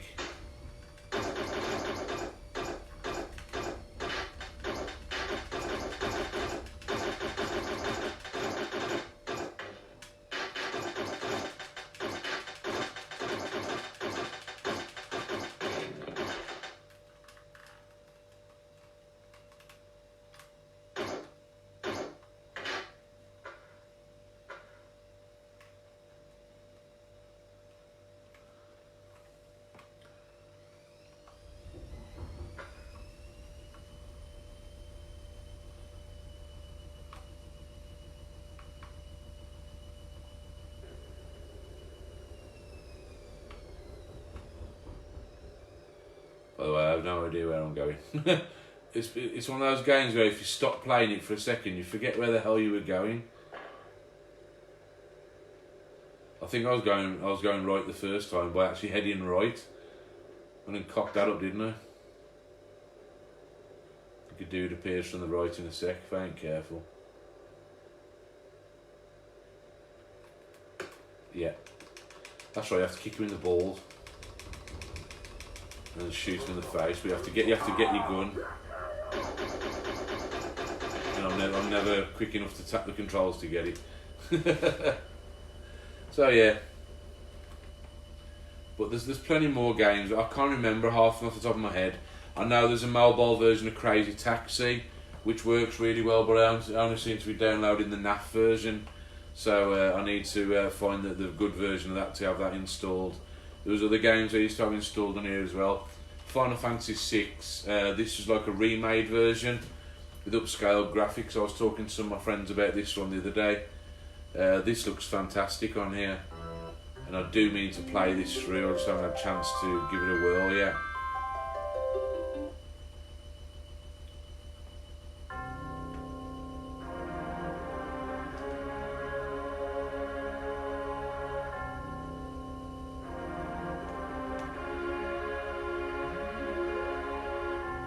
I don't think I'm going to have to skip the intro. Or can I?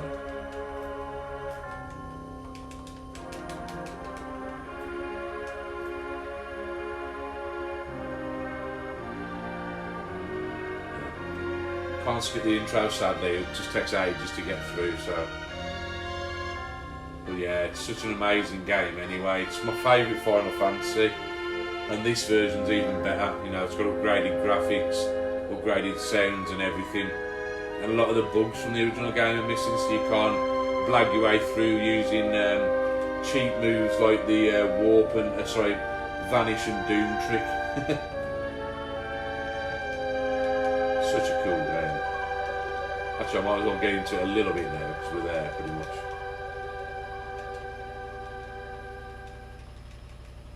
It seems crazy that like I'd want to play like this game takes about 500 megabytes of space, right? Whereas I can play the emulated version on the SNES, and that only takes up about 3 megabytes of space. But it's nice to be able to play some of these retro games with a little bit of a new twist, you know. And like I say, when my OUYA gets retired very soon, as it will, I'll be taking the OUYA and I'll be using it at events. So if anybody wants to sample some of these games, which are just like a new twist on your old games, they'll be able to see it as well. Not a lot of chat from you guys today, unless I'm reading something wrong. I don't think anyone's actually spoken. A lot of you are watching, but not many people speaking. Not feeling chatty today. I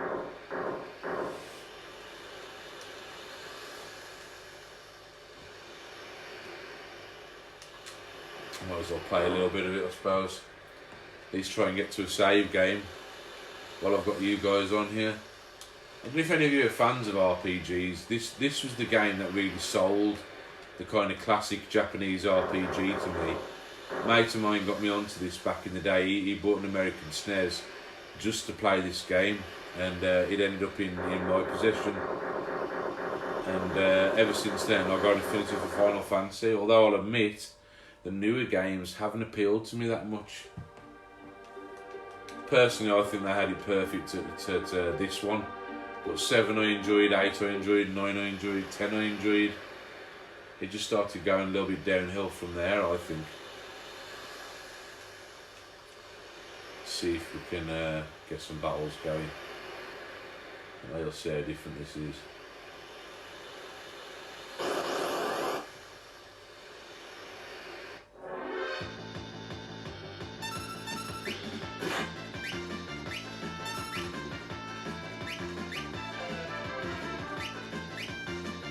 Quite interesting the way they handled the GUI on this. Your things slowly scroll up from the bottom of the screen to show when they're going to be ready. Of course, the only problem with this remake is it will have all the Western edits, so any sexual references or violence references or bad language. They call people a bitch a few times. They'll have all been removed from this, unfortunately. The censorship on the graphics, I imagine, is on here for some of the enemies that wear like more revealing clothing and things like that. I guess I'll find out when I get there. But these backgrounds are really impressive. You see a lot more playfield than you did on the original game. Sounds fantastic though. And the nice kind of highly detailed graphics just look really cool.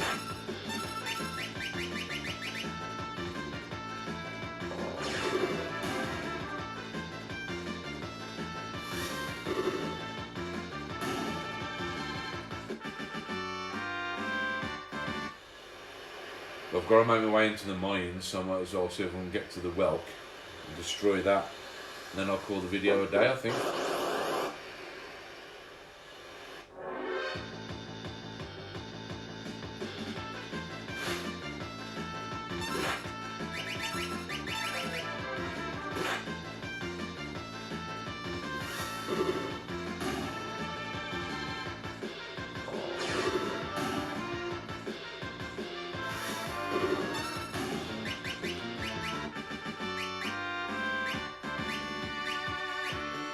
Biggs and Wedge, of course, they got those names from Star Wars. Quite a lot of influence of other games in this. You got influences from Street Fighter because Sabin's able to do some of the moves like the fireball, the 100-hand slap kind of attack. All been taken from Street Fighter. So much from the time it borrowed from.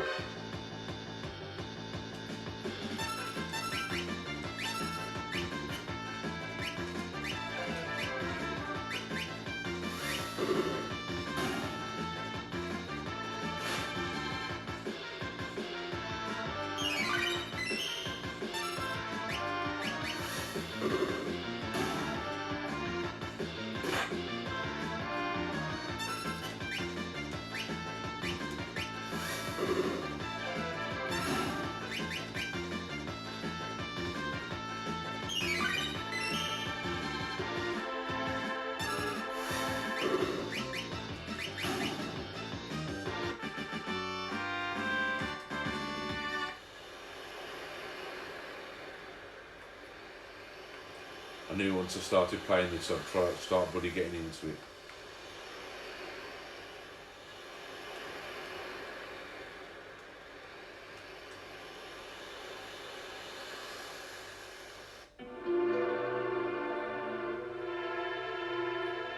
Yeah, at least I can save it.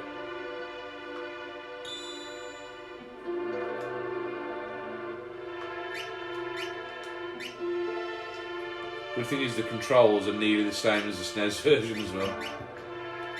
Oh, there is a quick save option as well, which is nice.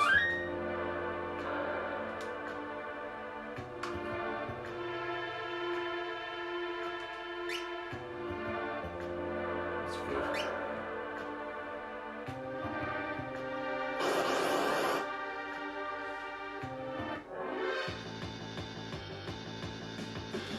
What it's telling me about combat now, I don't know.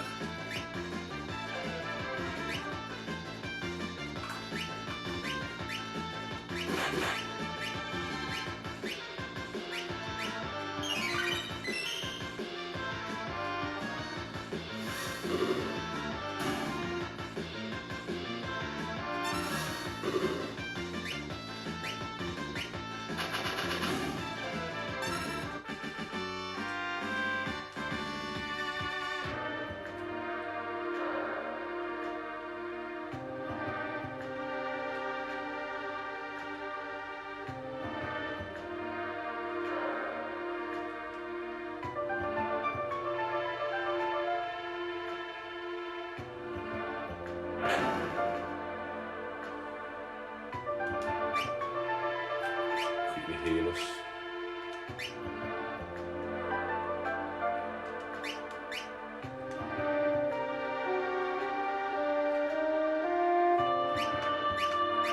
Well, of course, I haven't got controls for all, like quick commands. I have to get used to that. I'm assuming the quick save command's there because when you're on a mobile, if you're running out of battery, you got to do something, isn't it? I know the save points in this game are so far apart. Some of the sections, you got massive sections before you can save.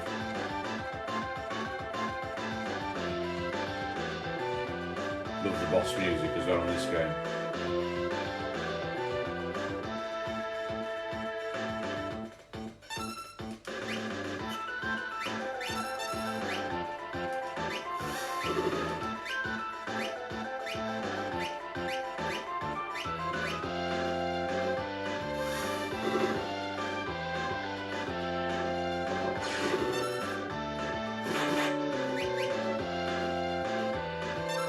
Ah.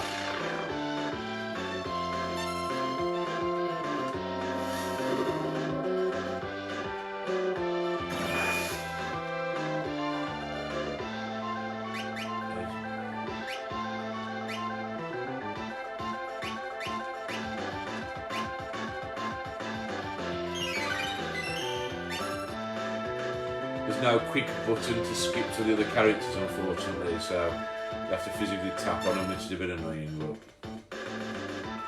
there we go.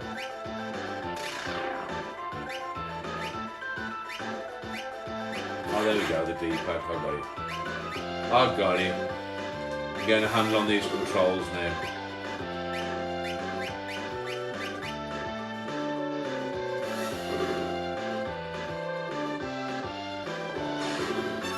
It's actually got a name, Ymura or something. I don't think we've ever called that on the SNES. Just called Welp on the SNES.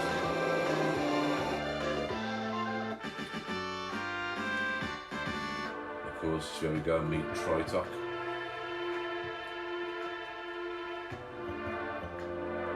For anybody who's never played the earlier Final Fantasies, by the way, this game was originally meant to be released on N64.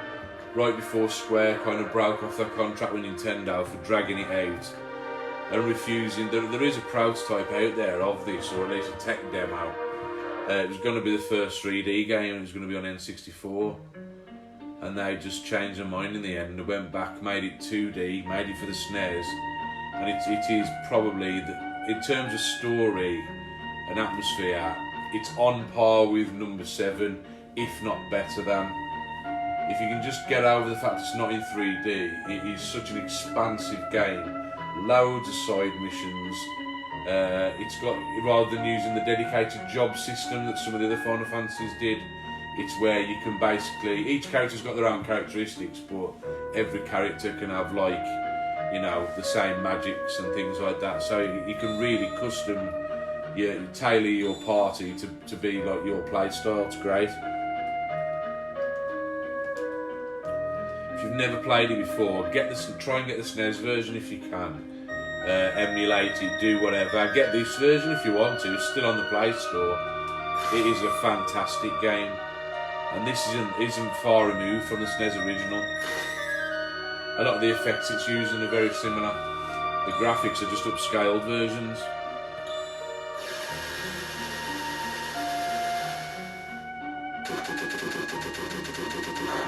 Even those effects there are taken straight from the SNES.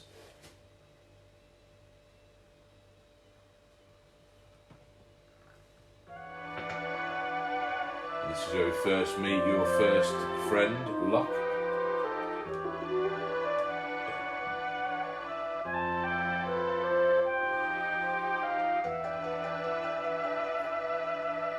Oh, there's a different effect there to the SNES version. There's like a Mode 7 grainy effect there on the SNES.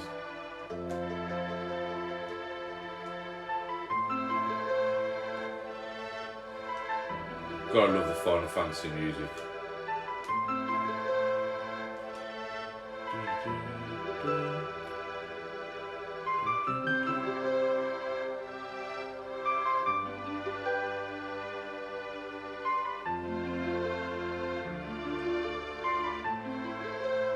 Terra.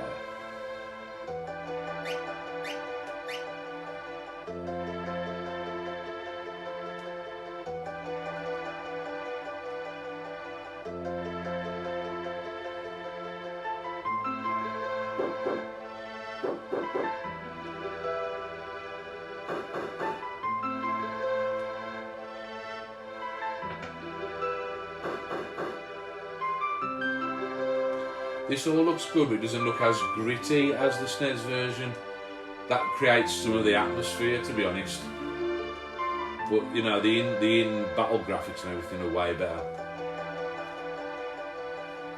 Can't wait to see what the magics start looking like on this.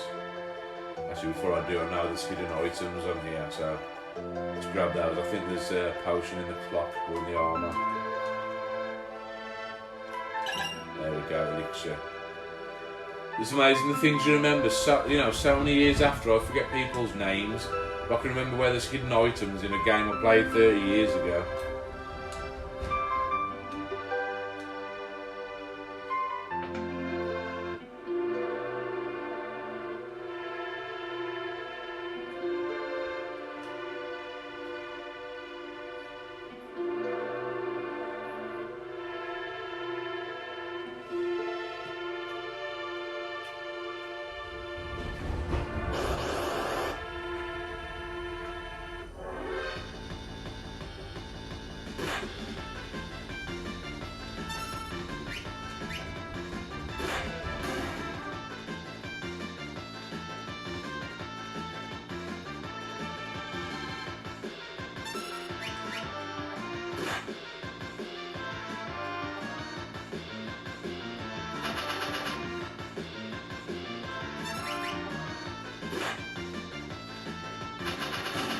Final Fantasy V is a very good game as well, but this one's just got those little extra touches, like the little animations, that just make it that little bit more special. Oh, you can actually walk diagonally as well. You could never walk diagonally on the original version. I think I'll leave it there anyway. I'll save that for another day.